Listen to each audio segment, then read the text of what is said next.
Hi everyone, economic survey 2025-26 आ चुका है। आइए अगले 3 मिनट में जानते हैं कि क्या इंपॉर्टेंट बातें हैं जो हमें पूरे साल भर याद रखनी है। सबसे पहली और इंपॉर्टेंट बात कि 2026-27 में जीडीपी ग्रोथ रेट का अनुमान 6.8 से 7.2% रहने की बातचीत इसमें कही गई है। दूसरी बड़ी बातचीत है कि हमारा एक्सपोर्ट जो दुनिया में पहले 1% था, 2024 में 1.8% हो गया है। सर्विस के मामले में हम दुनिया में 7वें सबसे बड़े सर्विस एक्सपोर्टर बन चुके हैं। इस समय 4.3% का दुनिया भर में हमारा योगदान है, जो पहले मात्र 2% था। हमारे देश का जो फिस्कल डेफिसिट है, राजकोषीय घाटा, जो पहले 4.8% था, मतलब सरकार पर जो दुनिया कर्जा है दुनिया और देश का, वो जीडीपी का मात्र 4.4% रखने का लक्ष्य है। 2024-25 में हमने दुनिया में 135.4 अमेरिकी डॉलर बिलियन अमेरिकी डॉलर का रिमिटेंस प्राप्त किया, जो हमारे देश से लोग गए हैं कमा के हमारे देश में जो पैसा भेजते हैं। 16 जनवरी 2026 तक हमारे देश में विदेशी मुद्रा भंडार, फिस्कल जो फॉरेक्स रिजर्व है, 701.4 बिलियन अमेरिकी डॉलर रहा, जो इतना पैसा है कि 11 माह तक का सारा आयात हम अभी भी कर सकते हैं और 94% का बाहर का कर्जा चुका सकते हैं।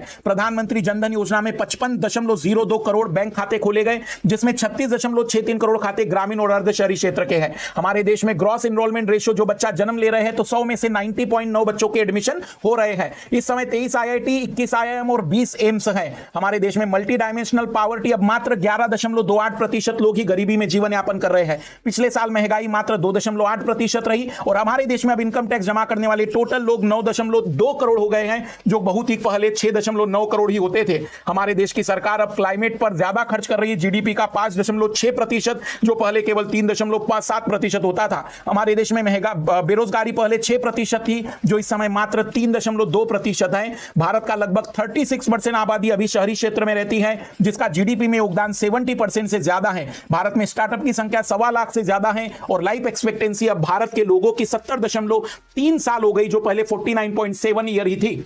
हमारे देश में 500 गीगावाट गैर जीवाश्म क्षमता को हमें 2030 तक लेकर आना था, जिसे हमने पार कर लिया है पहले ही। हमारे देश में वर्तमान में न्यूक्लियर एनर्जी 8,780 मेगावाट की है। 2047 तक हम 100 गीगावाट बिजली इससे पैदा करना चाहते हैं। वर्तमान में सोलर एनर्जी 135.8 गीगावाट पैदा कर रहे हैं, विंड एनर्जी 54.5 गीगावाट पैदा कर रहे हैं। टोटल रिन्यूएबल एनर्जी 258 गीगावाट है और टोटल रिन्यूएबल एनर्जी में नॉन फोसिल से पैदा होने वाली 266.7 है। इसमें पानी से पैदा होने वाली न्यूक्लियर एनर्जी वाली एनर्जी भी इसमें शामिल है। 2030 तक हमें इसे 500 गीगावाट तक ले जाना है। पूरे के पूरे सर्वे में इन योजनाओं पर सरकार ने बहुत ज्यादा ध्यान दिया है। तो ऐसी कौन सी बात है जो आपको सबसे ज्यादा अट्रैक्टिव लगी सर्वे की? और दूसरी बड़ी बात की, यदि आप हमारे साथ जुड़ना चाहते हैं तो एक आखिरी मौका है, आज लास्ट डे है सबसे लोएस्ट प्राइस का अनअकैडमी पर यूपीएससी प्रिपरेशन करने का।